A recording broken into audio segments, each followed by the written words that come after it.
오늘 하나님께서 우리에게 주시는 말씀은 욥기 11장 1절에서 11절 말씀입니다. 우리 한 절씩 교독하겠습니다. 제가 먼저 1절 봉독하겠습니다.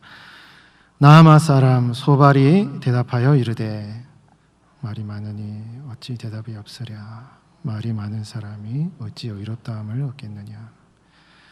내 자랑하는 말이 어떻게 사람으로 잠잠하게 하겠으며 내가 비웃으면 어찌 너를 부끄럽게 할 사람이 없겠느냐. 내 말에 의하면 내 돈은 정결하고 나는 주께서 보시기에 깨끗하다 하는구나. 하나님은 말씀을 내시며 너를 향하여 입을 여시고 지혜의 오묘함으로 내게 보이시기를 원하노니 이는 그의 지식이 광대하심이라. 하나님께서 너로 하여금 너희 죄를 잊게 하여 주셨음을 알라. 내가 하나님의 오묘함을 어찌 능히 측량하며 전능자를 어찌 능히 완전히 알겠느냐. 하늘보다 높으시니 내가 무엇을 하겠으며 수월보다 깊으시니 내가 어찌 알겠느냐. 그의 크심은 땅보다 길고 바다보다 넓으니라. 하나님이 둘을 다니시며 사람을 잡아 가두시고 재판을 여시면 누가 능히 막을 소냐. 함께 봉독합니다. 하나님은 허망한 사람을 아시나니 악한 일은 상관하지 않으시는 듯하나 다 보시느니라. 아멘. 다 보시느니라는 제목으로 하나님 말씀 전하겠습니다. 여러분, 우리 하나님은 사랑의 하나님이시거든요. 그리고 우리 하나님은 이제 전지전능하신 하나님이십니다. 모든 것을 아시고 모든 것을 보시고 살피시는 하나님이시죠. 하나님은 모르시는 것이 없으시잖아요. 그런 하나님께서 우리의 마음도 우리의 행동도 우리가 무슨 생각을 하고 어떤 마음가짐으로 살아가는지 우리 하나님은 다 아시거든요. 그렇기 때문에 하나님께서 사랑의 하나님이 아니시면 우리는 진작에 다 멸망한 것입니다. 그 거룩하신 하나님께서 우리의 모든 것을 다 아시기 때문에 그 하나님이 사랑의 하나님이 아니시면 우리는 이미 하나님의 심판 가운데 멸망한 존재인 것이죠. 하나님이 모든 것을 아시면서도 그것을 그 죄악대로 심판하시는 분이 아니라 그것을 사랑으로 용서하시고 품어주시는 하나님이시기 때문에 우리가 지금까지 하나님 섬기고 사랑하며 하나님 안에서 그래도 살아가는 것입니다.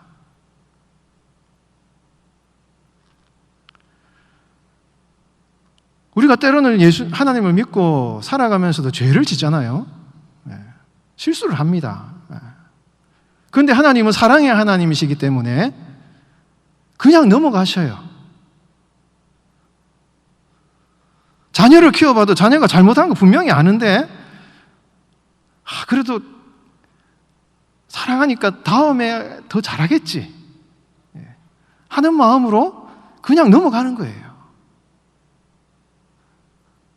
그것처럼 하나님도 우리를 하나님의 사랑하는 자녀로 보시기 때문에 실수를 하고 잘못을 하고 그런 하나님 보시기에 잘못된 행동을 해도 하나님이 넘어가시고 또 그것을 참아주시는 거예요.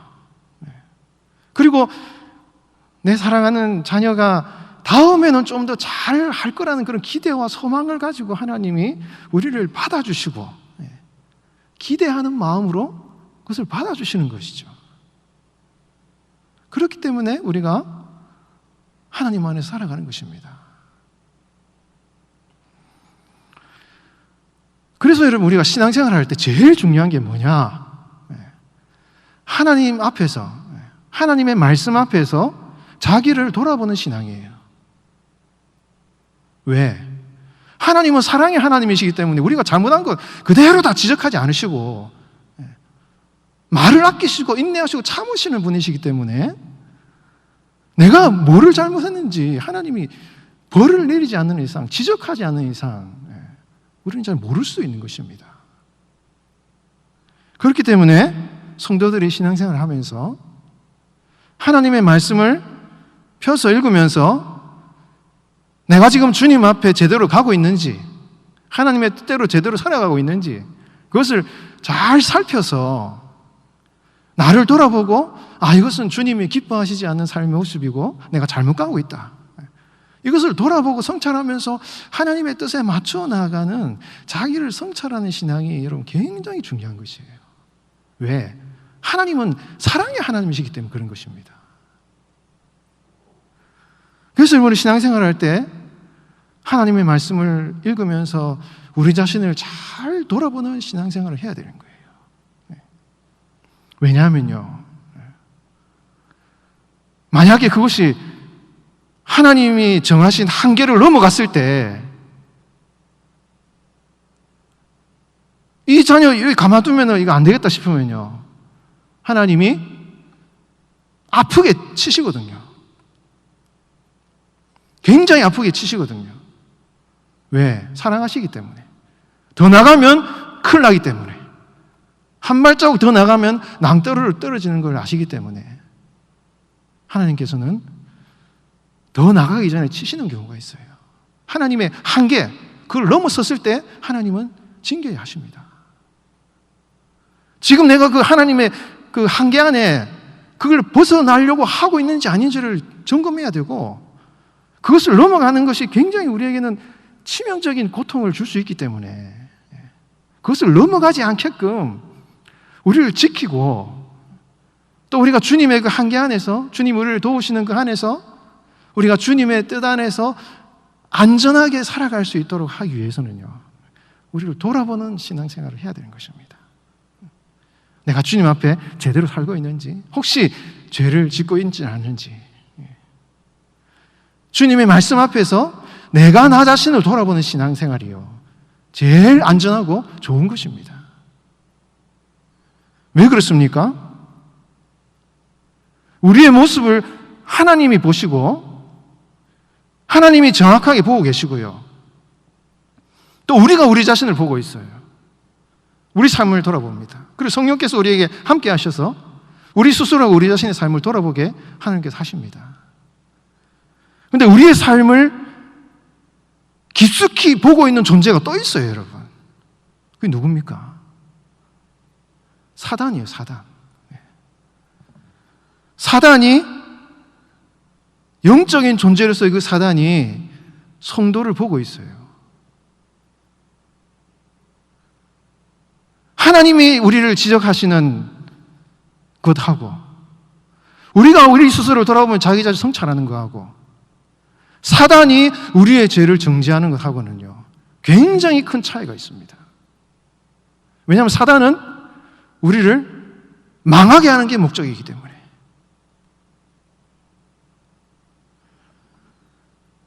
여러분, 오늘 본문에 보면은 지금 이 욥에게 소발이 얘기를 해요. 소발. 욥의 세 친구 중에 엘리바스, 빌닷, 소발, 이 세 명의 친구들이 얘기를 하는데, 엘리바스와 빌닷에 비해서 이 소발은 굉장히 말이 세게 나옵니다. 아주 감정적으로 얘기를 해요.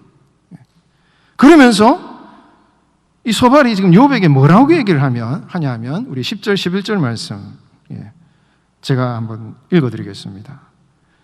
하나님이 두루 다니시며 사람을 잡아 가두시고 재판을 여시면 누가 능히 막을 소냐. 지금 소발이 하나님이 두루 다니시며 사람을 잡아 가두신다, 이런 얘기를 해요. 여러분, 이게 잘 분별을 해야 되는 것입니다. 지금 소발이 무슨 동방의 지혜와 같은 어떤 그런 말을 하면서 하나님이 두루 다니시면서 사람을 잡아 가두시고 재판을 여시면 누가 능히 막겠느냐라고 이런 얘기를 하는데, 여러분, 하나님이 두루 다니십니까? 여러분, 두루 다닌다는 이 표현이 히브리어 원문도 그렇고 잘 살펴보면 이것이 굉장히 그 욥기 앞부분에 나오는 이 사단이 하는 행동을 표현하는 거예요.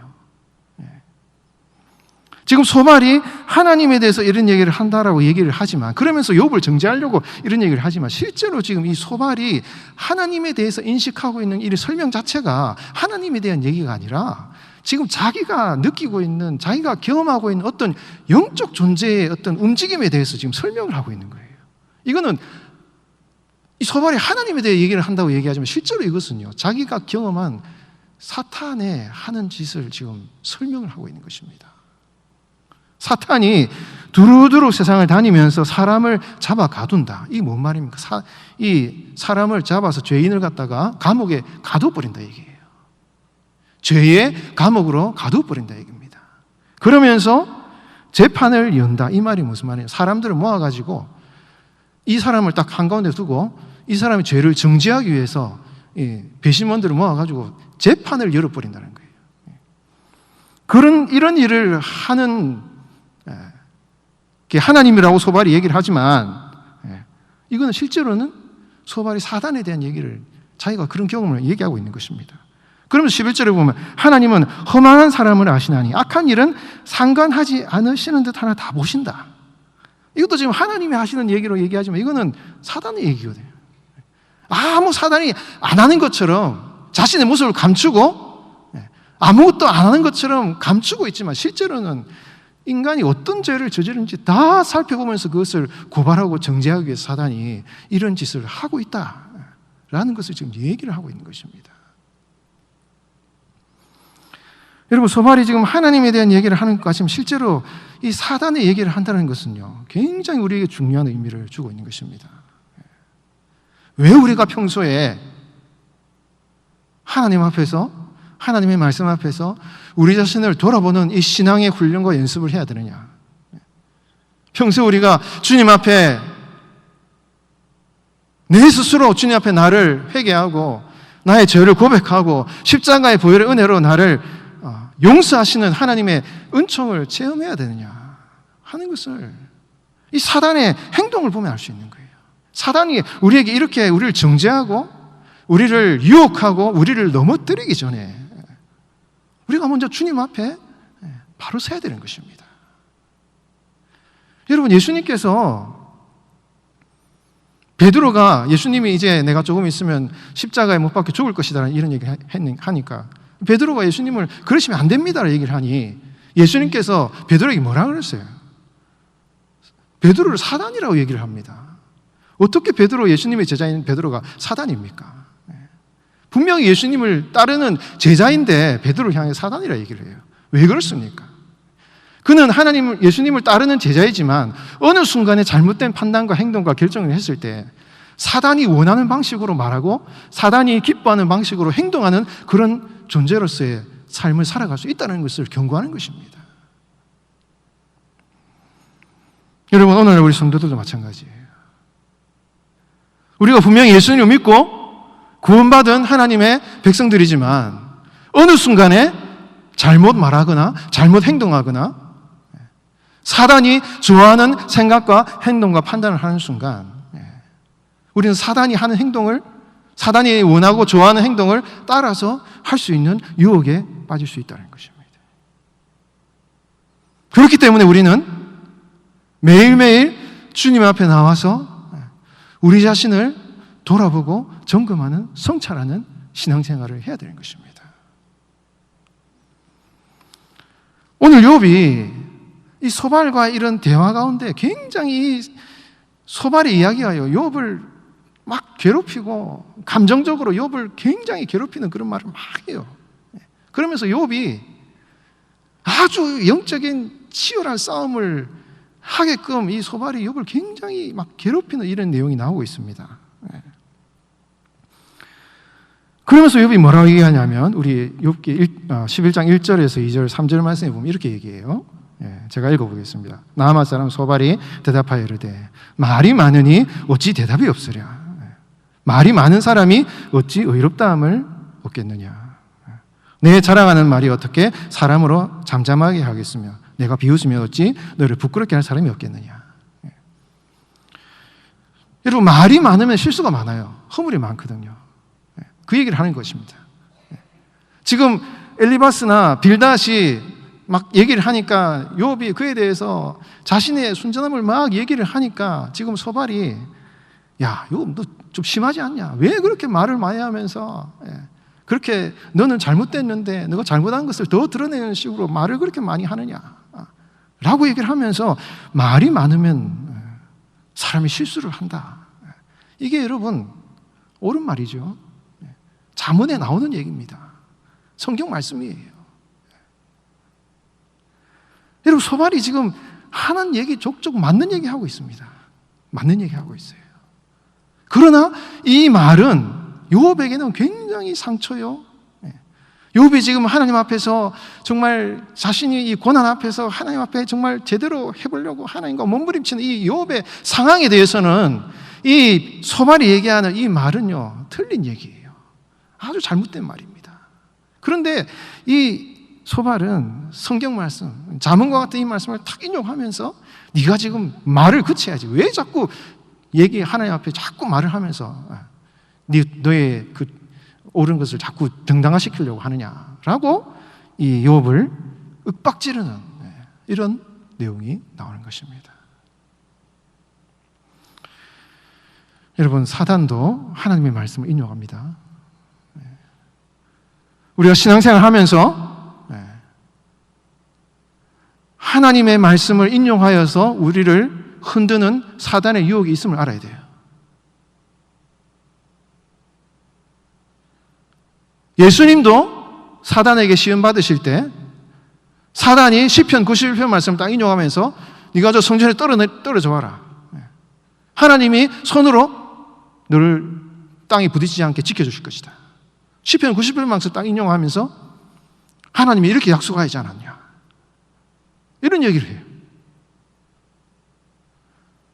예수님도 하나님의 말씀을 가지고 사단이 유혹을 합니다. 이거는 극복하기 어려운 유혹이에요.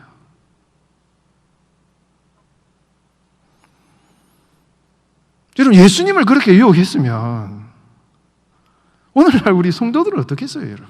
사단이 그렇게 유혹을 했고 하나님의 아들이 예수님을 그렇게 유혹을 했으면 오늘 성도들은요 굉장히 치밀하게 이 사단이 우리를 유혹한다는 것을 우리가 알아야 되는 것입니다. 어떻게?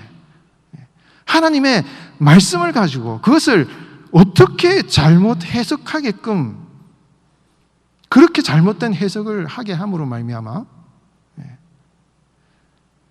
죄의식을 심어주고 잘못된 판단을 하고 이렇게 하는 것이 하나님의 뜻이라고 오해하게끔 만들므로써 성도들로 하여금 영적인 잘못된 판단을 하게끔 만드는 것이 이 사단의 전략인 것이에요. 그래서 여러분 우리가 신앙생활 하면서 이 사단의 유혹에 넘어가지 않고 정말 하나님의 말씀 안에서 내 삶과 지금 내가 당하는 고난이나 어려움에 대해서 제대로 해석하고 이것을 제대로 판단하기 위해서는 객관적으로 주어진 하나님의 말씀에 대해서 내가 어떻게 이것을 해석하고 수용하고 받아들이느냐, 그리고 지금 내가 겪는 이런 어려움과 고난의 상황에 대해서 내가 어떻게 이것을 수용할 것이냐, 이 문제에 대해서 우리는요 지혜로운 해석과 생각과 판단을 할 수 있어야 되고, 이것은 하나님께 지혜를 구할 수밖에 없는 거예요. 지혜가 필요합니다. 여러분, 야고보 사도가 뭐라고 얘기했습니까? 누구든지 지혜가 부족하거든. 여러분, 야고보 사도가 서신을 보내는 그 당시 초대교회 성도들은요 고난 중에 믿음을 지키는 사람들이에요. 자신들이 굉장한 고난과 어려움을 당하는 상황인 것입니다. 그래서 이 고난의 문제 앞에서 예수님을 믿는 것 때문에 고난당하는 그런 상황 가운데서 이 상황을 어떻게 수용하고 받아들여야 될 것인가에 대한 굉장한 고민과 갈등을 하고 있는 그런 상황인 것입니다. 그런 상황에 있는 그 성도들을 향하여서 이 고난의 상황 가운데 이것을 어떻게 내가 받아들이고 수용하고 이것을 주님의 말씀 안에서 해석하면서 소망 가운데 이것을 이겨나갈 것인가에 대해서 이것을 이겨나갈 수 있는 유일한 길은 하나님께 지혜를 구하는 것밖에 없다. 하나님은 후회 주시고 꾸짖지 아니하시는 하나님이시기 때문에 의심하지 말고 그것을 구해야 된다. 그리고 그 지혜를 받는 사람만이 이 변화무쌍한 상황 가운데 흔들리지 않고 분명한, 마치 배가 파도 가운데 막 이리저리 흔들릴 때 닻을 땅에 내려서 흔들리지 않는, 아무리 파도가 쳐도 중심을 딱 잡아서 흔들리지 않는 삶을 사는 것처럼 성도들도 하나님이 주시는 지혜를 가지고 이 상황들을 해석할 수 있어야 흔들리지 않는 믿음의 삶을 살아갈 수 있다 라는 것을 이 야고보 사도가 성도들을 얘기하는 것이고, 그것은 여러분 이 욥의 상황도 마찬가지인 거예요, 여러분. 그리고 욥과 같이 오늘날 성도가 신앙생활을 하면서 당하는 어려움의 순간에 이것을 내가 어떻게 받아들일 것인가에 대한 이 해석이 중요한 거예요, 여러분. 그것이 중요한 것입니다. 사랑하는 여러분, 여러분들이 지금은 고난이 없고 그냥 평안하게 그냥 신앙생활을 잘 하고 계시는 분이 계시다면 주님 앞에서, 말씀 앞에서 자기 자신을 잘 돌아보는 신앙생활을 해야 돼요. 평안한 순간에 뻗나가기 쉬운 것입니다. 여러분, 욥기 말씀이 어떤 죄에 대해서 징계하시는 하나님보다도 이유 없는 고난을 당하는 욥에 대한 포커스가 있기 때문에 하나님이 우리의 죄에 대해서도 무지하신 분이라고 오해하기 쉽지만요, 그렇지 않습니다.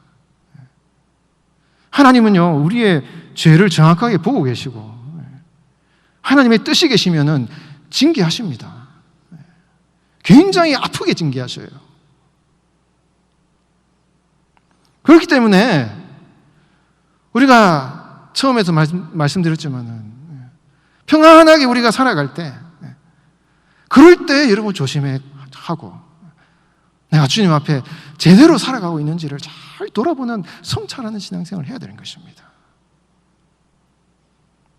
그리고 고난을 당하는 우리 성도님 계시다면 지금 내가 여러 가지 육신적인, 물질적인 자녀들 관계의 문제, 여러 가지 어려움 가운데 있는 여러분들이 계시다면요, 그 상황에 대해서 지금 사단이 뭐라고 지금 나를 유혹하는지, 그리고 성령께서 지금 이 상황을 어떻게 해석하게끔 만드시는지 그것을 잘 분별할 수 있도록 하나님 나에게 지혜를 주십시오. 흔들림이 없는 신앙생활 가운데 내가 하나님의 그 은혜의 말씀 앞에 깊이 뿌리를 내려서 흔들리지 않는 신앙생활을 하고 어떠한 환난 가운데도, 고통 가운데, 어려움 가운데서도 주님의 그 선하신 뜻이 있음을 믿고 흔들리지 않는 신앙생활을 하게 해달라고, 그것을 제대로 해석할 수 있는 지혜를 달라고 기도하시기를 바랍니다. 여러분, 사도 바울이 우리의 싸움은 혈과 육에 대한 것이 아니에요. 이 세상 어두움의 이 공중권세 잡은 자들과 이 악한 영들과의 싸움이라고 얘기를 했습니다. 여러분, 사단이요, 우리 성도들을 직접적으로 어떤 영적인 세력으로서 우리 성도들을 이렇게 영적인 영향력을 줄 수는 없어요. 우리는 우리 안에 성령님이 계시기 때문에 우리에게 어떤 영적인 영향력을 줄 수 없습니다. 그러나 베드로에게 유혹했던 그 사단의 그런 뜻과 그가 좋아하는 방식들이요, 우리의 삶에도 닮아갈 수 있고 실현되어 줄 수가 있다는 것이에요. 이것을 조심해야 되는 것입니다. 여러분, 욥이 그런 고난 가운데서 소발이 지금 사단의 생각을 욥에게 주입시키려고 계속 얘기를 할 때, 여러분, 그 사단의 유혹에 넘어가지 말고 하나님의 도우심으로, 하나님의 능력으로 그것을 이기고 하나님의 지혜로 승리하는 여러분들 되시기를 주의 이름으로 축원드립니다. 여러분, 이 소발은 계속해서 인과응보의 사고방식을 가지고 계속 얘기를 해요. 이 상황 가운데서 벗어나지를 못합니다. 계속 그 바운더리 안에 지금 인과응보라는 교리에 꽉 막혀서 전혀 성장을 하지 않아요. 그러나 욥은 계속해서 이 인과응보의 사상을 가운데 갇혀 있는 것이 아니라 그것을 벗어나려고 막 몸부림쳐요. 왜 그렇습니까? 욥의 새 친구들은 고난이 없어요. 고난이 없어. 그냥 그대로 그 교리 가운데 살아도 그냥 편안하게 살아갈 수 있습니다. 그러나 욥은 과거에는 그 교리 안에서 살아갔습니다. 그러나 그렇게 살아갔지만 그것을 넘어서는 자신의 경험을 하고 있는 거예요. 그래서 지금 욥의 새 친구와 욥과의 차이는요, 그 차이에 있습니다. 친구들이 경험하지 못한 그런 고난을 자기의 삶 가운데 경험하고 있기 때문에 계속 과거에 자기가 가지고 있었던 교리적인, 체계적인 그런 인과응보의 사고방식 속에서 만족할 수 없는 어떤 모순적인 상황을 계속 만나기 때문에 이거에 대해서 하나님과 계속 싸움을 하고 있는 그런 것을 볼 수가 있는 것이죠. 그런데 여러분, 이 소발이 그렇게 인과응보의 교리를 넘어서려는 이 욥의 이런 신앙에 대해서 자꾸 이 뒤를 잡아 끄는 이런 이야기를 이제 하고 있는 것을 볼 수가 있는 것이죠. 자, 우리 6절과 7절 말씀을 제가 한번 읽어드리겠습니다. 우리 6절, 7절 말씀. 지혜의 오묘함으로 내게 보이기를 원하노니 이는 그의 지식이 광대하심이라. 하나님께서 너로 하여금 너의 죄를 잊게 하여 주셨음을 알라. 내가 하나님의 오묘함을 어찌 능히 측량하며 전능자를 어찌 능히 완전히 알겠느냐. 하늘보다 높으시니 내가 무엇을 하겠으며 수월보다 깊으시니 내가 어찌 알겠느냐. 그의 크심은 땅보다 길고 바다보다 넓으니라. 이게 무슨 말입니까? 욥, 네가 지금 뭔가 하나님에 대해서 새로운 어떤 인식에 도달하기 위해서 굉장히 몸부림치고 있는데 하나님의 그 지혜를 네가 어떻게 다 알 수가 있겠느냐 라면서 하나님의 지혜의 오묘함에 대해서 얘기를 하는 거예요. 이 얘기를 만약에 여러분 소발이 한 게 아니라 시편이나 잠언에서 얘기를 했다면은 참 하나님의 지혜가 이렇게 오묘하구나 이렇게 받아들일 수가 있을 거예요. 그런데 중요한 게 뭡니까? 하나하나 맞는 얘기를 하는데 지금 이 얘기를 소발이 한 게 문제입니다. 소발이 왜 이 얘기를 하느냐라는 거예요. 하나님의 지혜가 오묘하고 넓으신데 그 얘기를 왜 하냐 하면 여러분 6절에 보면 뭐란 말씀합니까? 하나님께서 너로 하여금 너의 죄를 잊게 하여 주셨음을 알라. 이게 겉으로 보면은 분명하게 의미가 나오지 않지만 이 얘기예요. 야, 하나님의 지혜가 무궁무진하고 하나님의 그 놀라운 지혜가 광대하시기 때문에 욥, 너가 지금 내가 이유 없이 고난을 당한다고 하는데 너가 지금 너가 당하는 그 죄가 네가 알고 있는 그 죄가 너가 다 알고 있다 생각하느냐? 너가 알지 못하는 죄를 하나님은 알고 계신다. 너가 지금 죄가 조금밖에 안 되기 때문에 그 고난이 큰 것처럼 생각하지만 실제로 하나님은 너가 모르는 죄까지 다 알고 있기 때문에 그 하나님의 죄는 크고 광대하시기 때문에 그 모든 죄에 합당한 벌을 네가 지금 받고 있는 것이다. 이 얘기를 하고 있는 거예요. 소발이 지금 하나님의 지혜를 왜 이렇게 광대하시다 얘기를 하느냐? 욥, 너가 모르는 죄를 하나님은 알고 있다 이 얘기예요. 그리고 그 많은 죄에 합당한 벌을 네가 지금 받고 있는 것이다. 이 얘기를 지금 소발이 하고 있는 것입니다. 왜 하나님의 지혜의 오묘함과 그 광대하심을 얘기합니까? 욥의 죄를 정죄하기 위해서 이야기를 하는 것입니다. 물론 여러분, 하나님의 눈앞에서 인간의 죄라는 것이 내가 알고 있는 것보다 더 많아요. 여러분, 하나님은 거룩하시고 죄가 조금도 없으신 분이시기 때문에 하나님 앞에서 내가 하나님 앞에 지었다고 생각하는 죄 이상으로 우리는 하나님 앞에 더 많은 죄를 지었습니다. 소발의 얘기가 맞아요. 다 맞는 얘기입니다. 그 하나님의 우리의 죄를 인식하시는 하나님의 인식은요, 우리의 생각과 사고방식을 초월합니다. 더 많은 죄를 지었고 우리는 더 많은 죄악 가운데 있어요. 그리고 그 죄를 제대로 인식하고 더 깊이 내가 알지 못하는 죄까지도 하나님 앞에서 나는 짓고 있다는 그 사실을 깊이 인식하는 것이 굉장히 중요합니다. 왜냐하면 그 죄에 대한 인식을 통해서 우리는 은혜의 길로 나아가기 때문에 그런 것이거든요. 그런데 더 중요한 것은 무엇입니까? 아무리 우리가 알지 못하는 그 죄가 그만큼 크고 광대하고 더 넓어도 여러분, 소발은 이걸 모르는 거예요.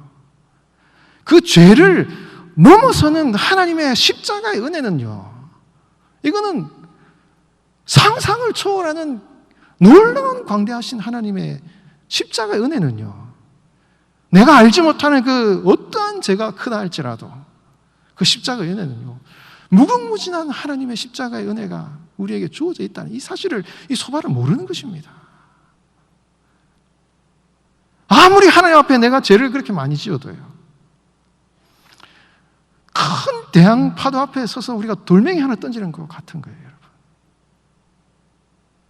하나님의 은혜는 파도같이 계속해서 밀려오는 것입니다.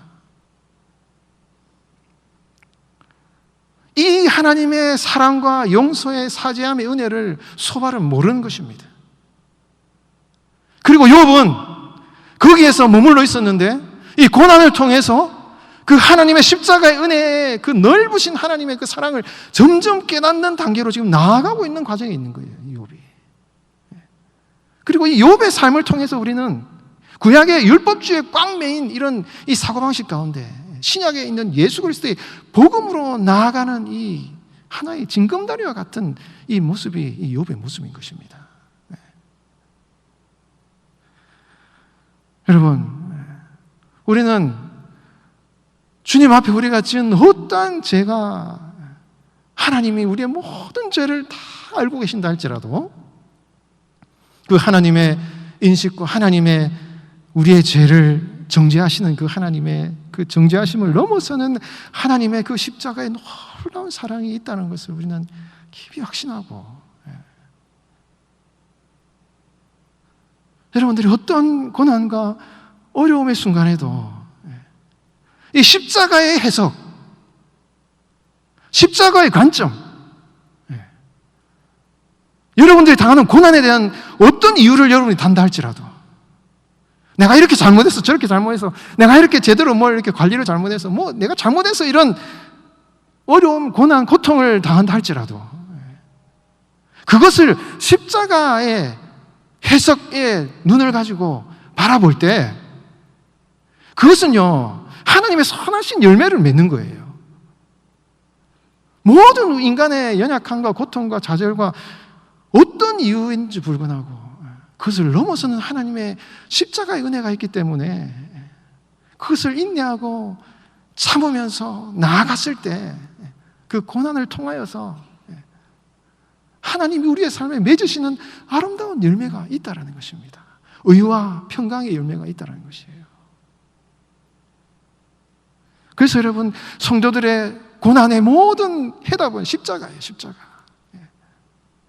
십자가 아래에서 우리 성도들은 어떠한 육신적인, 영적인, 관계적인, 물질적인 모든 어려움이 십자가 은혜 아래에서 다 아름답게 승화되는 것이 성도들의 축복이고, 그런 관점으로 여러분들이 당하는 고난을 잘 바라볼 때 우리는 결코 낙심하지 않을 수가 있는 것입니다. 여러분, 끊임없이 욥을 괴롭히고 정죄하는 이 소발의 아주 잘못된 말과 판단 앞에서 그 고난의 순간에 욥이 주님을 바라보았던 것처럼 여러분들도 어떠한 어려움과 고난 속에서도 하나님을 잘 바라보시고 주님을 의지하시고 주님 앞에서 자신을 잘 성찰하는 그런 복된 신앙생활 하시기를 예수님의 이름으로 축원드리겠습니다.